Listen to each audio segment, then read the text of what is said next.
Welcome to This Movie Needs More Flavor. I'm Adam. I'm Josh. In this episode, we're joined by my friend, Josh's sister, Jackie. The floor is yours.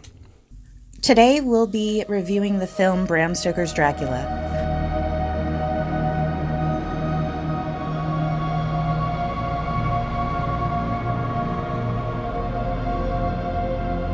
Bram Stoker's Dracula is a 1992 Francis Ford Coppola film of the classic novel published in 1897.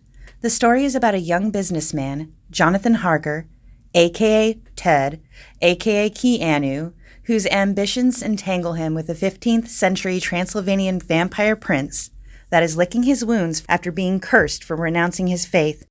Dracula sets his sights on Harker's fiancée, Mina Murray, as she bears a striking resemblance to his beloved Elizabeta, whose love is what got him into this mess in the first place. Portrayed wonderfully by the talented Winona Ryder, he is instantly enamored with her, and with Gary Oldman as the dark devotee, Madame Mina finds herself in a dangerous love triangle where she must decide between the past and the present. Okay, so let's get started. Well, first of all, this is my favorite movie of all time. I fancy myself a melancholy romantic, and my feelings are aligned with Mr. Coppola. He envisioned this film as a tragic love story, and it is a love story above all else, with quotations such as, "Do you believe in destiny? That even the powers of time can be altered for a single purpose? And the luckiest man who walks on this earth is the one who finds true love." Then there's the whole Beauty and the Beast element, including a curse even. So, for example, let's check out some characters. Belle, obviously Mina, an intellectual who's a little lost but is trying to find her way in a relationship with Harker. Then you got the Beast, Dracula. He's even called a beast. And then there's Van Helsing, who appears to take on the father figure type role for Mina. He doesn't quite fit in. He has quirky ideas. He thinks he's saving her. And then, of course, there's Keanu. Gaston, what she thinks she wants by everyone else's standards, even pleading with him to lock it down before he leaves. Loses the girl by thinking he knows better, by putting his ambition before his intuition. And what I mean by that is, when may I ask what happened to Renfield? Oh, no, I'm just going to play that off. He had a feeling of what he was getting into. And so, I love Tom Waits, by the way. His acting is superb in this movie, Tom Waits. A guy, truly fighting for his soul. Oh, yeah. I'm going to get into him. So I definitely see the comparisons to the Disney movie. Disney just straight up ripped off Dracula, as far as I'm concerned here. But, compare Keanu to Gaston. I mean, that's a harsh cover right there. That's a harsh comparison. Well, while Keanu is not an ideal casting decision, if you consider that, he's coming off of Ted. He's more or less a Gaston-type role. It actually works. He's aloof, not with it, one step behind, always thinks he knows what he's after, and in the end, he doesn't get the girl. Fair enough. He knows where the bastard sleeps. Well, I think we can move on to the dichotomies that you see as well, and with love stories. They're also represented here in Dracula. Piety, purity, convention versus secularism, temptation, and nonconformity. You see these themes throughout the film. From the beginning with the girl gossip between Mina and Lucy, where Lucy is asking Mina to size up Jonathan, and both are virginal but hint at desiring something more. Mina's attempt to halt Dracula's interest in her and her initial dropping of her guard when she makes the comment about Mary Curie leading up to what sealed the deal for the great Gary Oldman. Here I have to stop and point out that Gary Oldman agreed to do this film because he got to say, "I have crossed oceans of time to find you," which I don't know how much more love story you can get. But it also appears that Francis Ford Coppola gives attention to this dichotomy and the bold contrast of dark reds and black against whites and lighter colors throughout the film, both in costume and set design. I'm of the mind that for as dark as this film is, color-wise and theme-wise, it is incredibly colorful. Yes, definitely. And this is never more apparent than when Mina hurriedly follows Lucy outside when Dracula has beckoned her, and Lucy is in a stark red nightgown, and Mina is in light blue, nearly transparent gown. This scene has always stood out for me because it is the first time we see Mina's influence upon the creature. Yeah, it stood out for me too. It stood out for you? Oh, yeah. Okay, and, to really drive the love story element home, I have to share, I was looking at an article in the New York Times by Dan Saulstein about great literary romance, that is. And there were a few items, more than a few, and one of them includes heroes and anti-heroes, which are clearly evident in the film, and one could make the argument even interchangeable, depending on whether you're rooting for the human race or a monster in love. There's the match, which is apparent and constant, even if Keanu is the competing beau. On the passion, undeniable in this movie. But then the discord, which in this film is over the top. You think you have 99 problems? Dracula doesn't even have the man upstairs backing him up. Not to mention that both lovers betray one another. A blood-sucking vampire will seduce your best friend when you are in another country marrying the dope Gaston. Then comes the suffering and tragedy. Dracula is not a pretty crier. We all saw that. No, I agree with that. He's not a pretty crier, but I'm going to kind of touch on that Gary Oldman's approach to Dracula in a little bit. Awesome. Mina comes home to find her friend has been murdered by the love of her life. Not to mention the tragic events leading up to Dracula becoming vampire. Reality sets in, and the two lovers are separated as they contemplate the life expectancy of their relationship, or maybe the poor schlep surrounding them. Sacrifices all around. Keanu lets Mina go, Van Helsing sacrifices the chase, and the twist, instead of Keanu and the gang saving Mina, Mina saves her man's soul, her soul, and essentially the human race. So, having said that, it brings me to my next topic, which I think is the first truly vulnerable moment for Dracula, and it represents a turning point for me in the movie, and yet another dichotomy. Dracula is caught red-handed with Mina after he has permitted her to drink his blood. It is a very intimate moment between them, and the tenderness of the man he once was is never so clearly evident. And then in a blink of an eye, upon being caught, he disappears, reappearing as an intimidating, large, bat-like creature whose final words before he turns himself into a colony of rats are, "She is now my bride." I'm going to have to admit something right now that I never realized.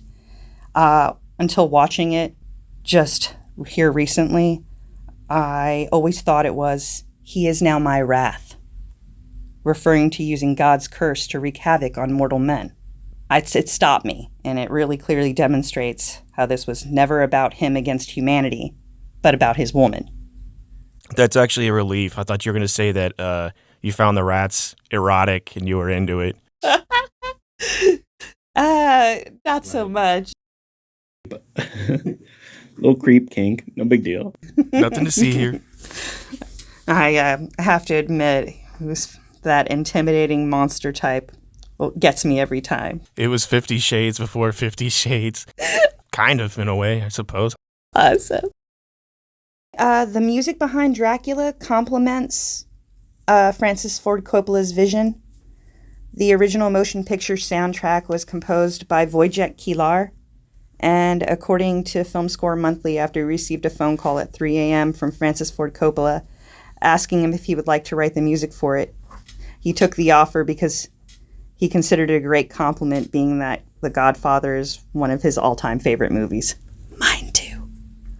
And so Kilar wrote pieces of music for the film that aligned with three central themes: Dracula individually, the love between Dracula and Elisabetta, and the vampire hunters.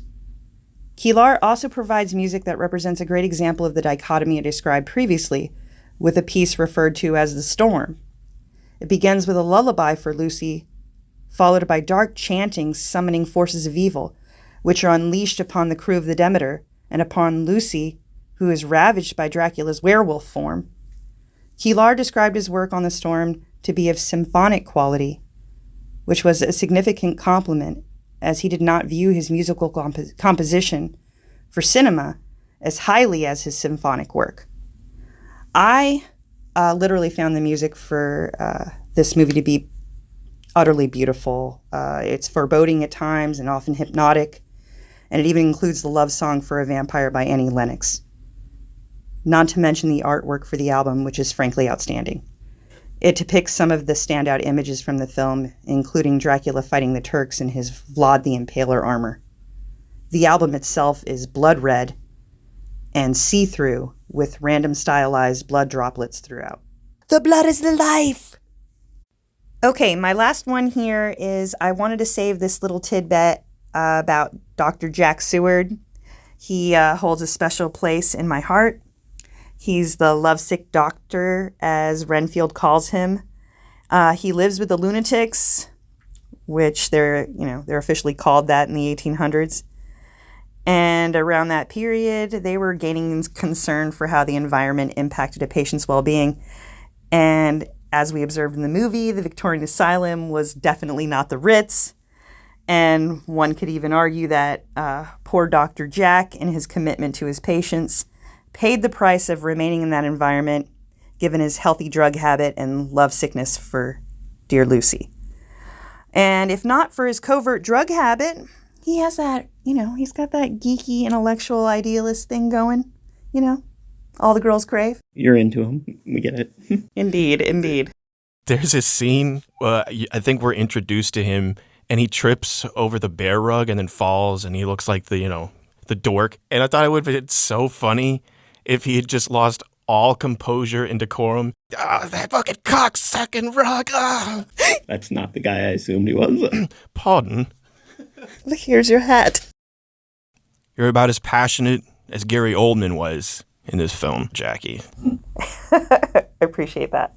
In fact, I always found him to be a chameleon in his movies, especially like his early ones, like Sid and Nancy, True Romance, this film.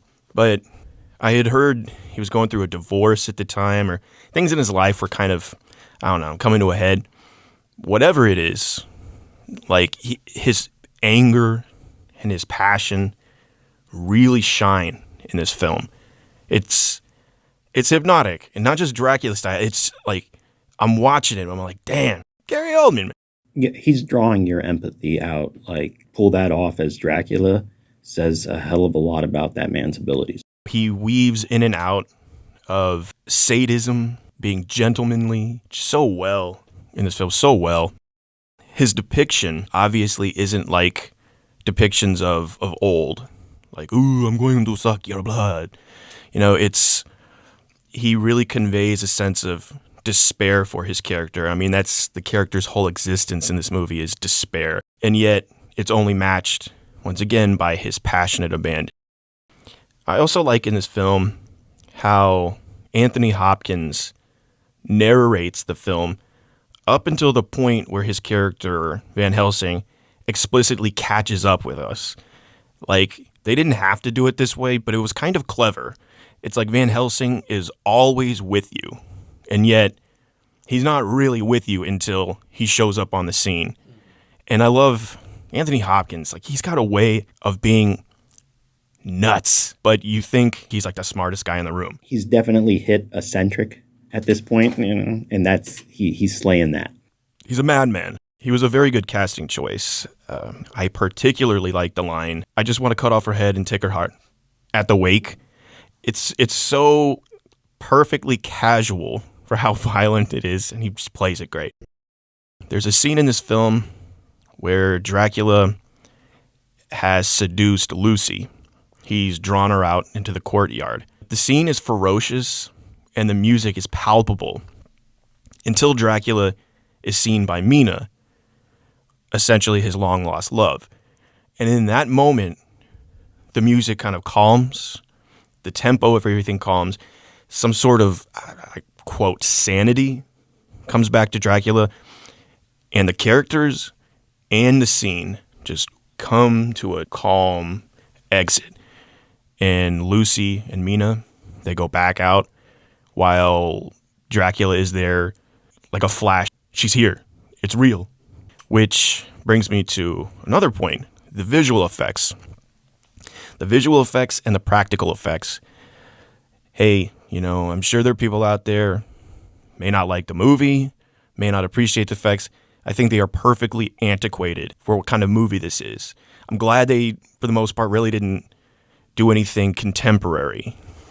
The eyes on the horizon. Not super complicated, but it adds to an eeriness.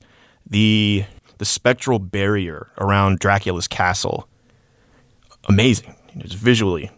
Dracula's coach driver. I love that outstretched arm seems to just reach beyond humanly possible.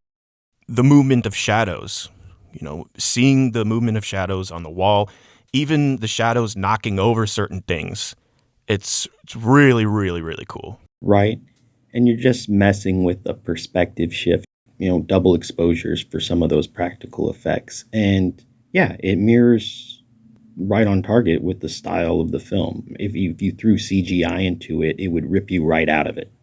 I would like to note that one of the problems people have is that it deviates from Bram Stoker's novel.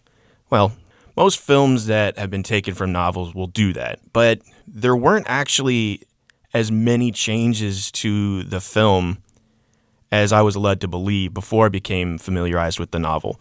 There are several, but the most predominant change was the fact that there was no love story between Dracula and Mina. In fact, in the novel, Mina despised Dracula because of what he was trying to do, and she was quite faithful to Jonathan. She made more of an attempt to stop Dracula as opposed to the film. So yeah, it worked. I think it worked. And that's my take on this film. Side note, Winona Ryder's forehead burn at the end looks kind of like a partially eaten grapefruit. And I will leave it at that. Okay, so I'm going to get into a couple criticisms, but I'd like to preface those with the compliment that this is easily one of the prettiest and most visually engaging movies I have ever seen in my life. Costume, makeup, sets, the entire art direction as a whole is stunning. And I like that you use the word antique because this film has an air of antiquity to it. And I mean, antiques are they're like valuable objects, and they're made all the more valuable because they're able to, and they're more revered because they hold up. They stand the test of time. And that is Dracula. That is Dracula the story. That's Dracula the man. An antique, revered object stood the test of time. And the fact that they use the art direction to totally convey that, and they nailed it, just immerses you in the film, and you just get lost in the film style. And my main criticism, and no, it's not Keanu's accent in this, my main criticism is how I'm totally pulled out of that world by the third act. That's my main criticism right there, is that third act drags. How so? It just drops to a snail pace. And we're talking about a packed full narrative to begin with. There's a lot of branches going off here. And third act in, we should be narrowing focus. And we go and widen it with, you guys go chase after the gypsies, and me and the half vamp, we're going to go to the castle and, try and beat them there. Streamline it. Never mind Helsing hypnotizing Mina to get information there.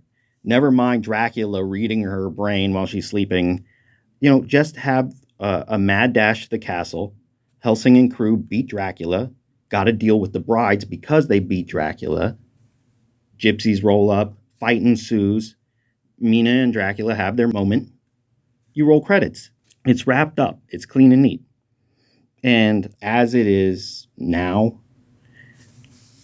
the pacing is so slow that third act starts becoming sluggish rather than suspenseful for me. Now that you mention it, I will admit that the Mina Van Helsing aspect of that, I wasn't really digging that. I could have done without that too. So I'll go with you on that.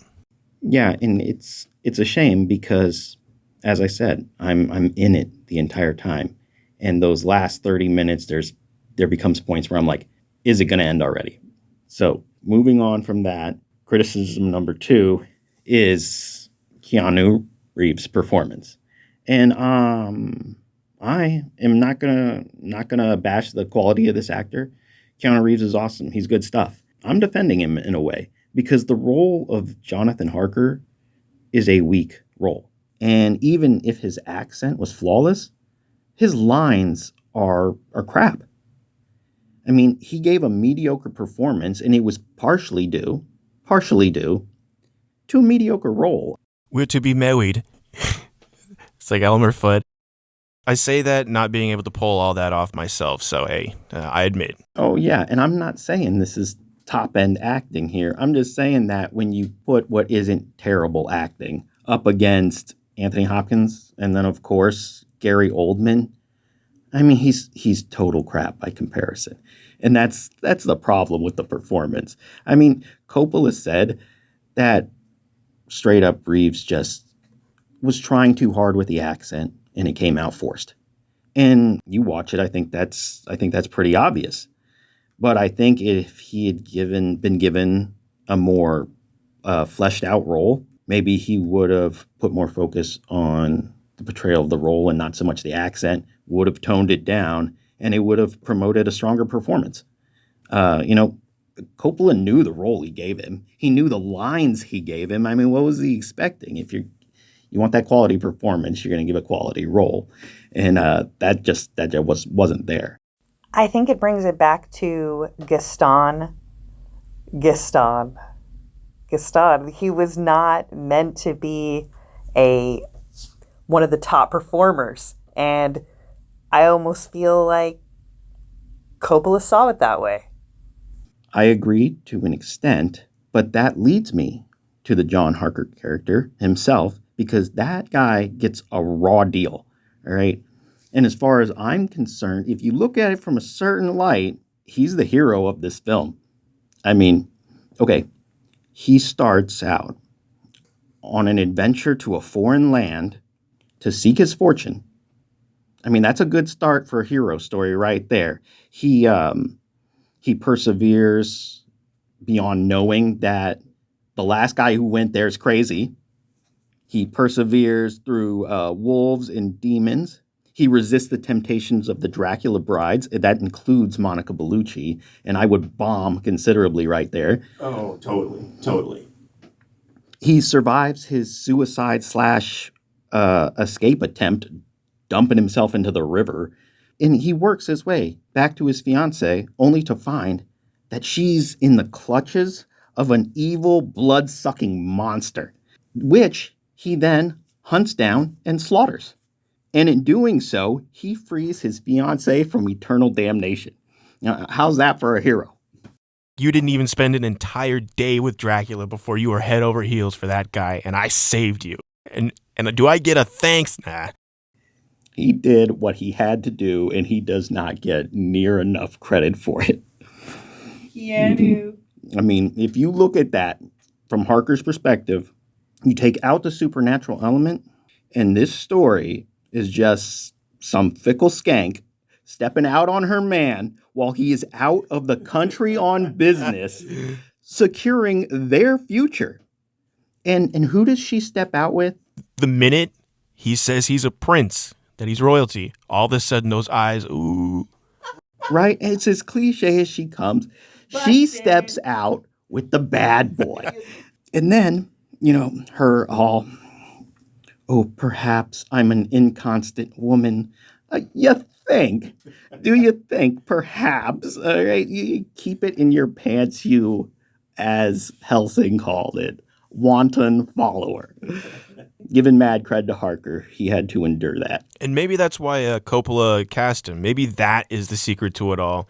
He is really the hero, and he knew That's where I wanted Keanu Reeves. Hey, I took on Dracula. You think some computer programs are going to get me? Okay, finally, you can't talk about this film without talking about standout performances.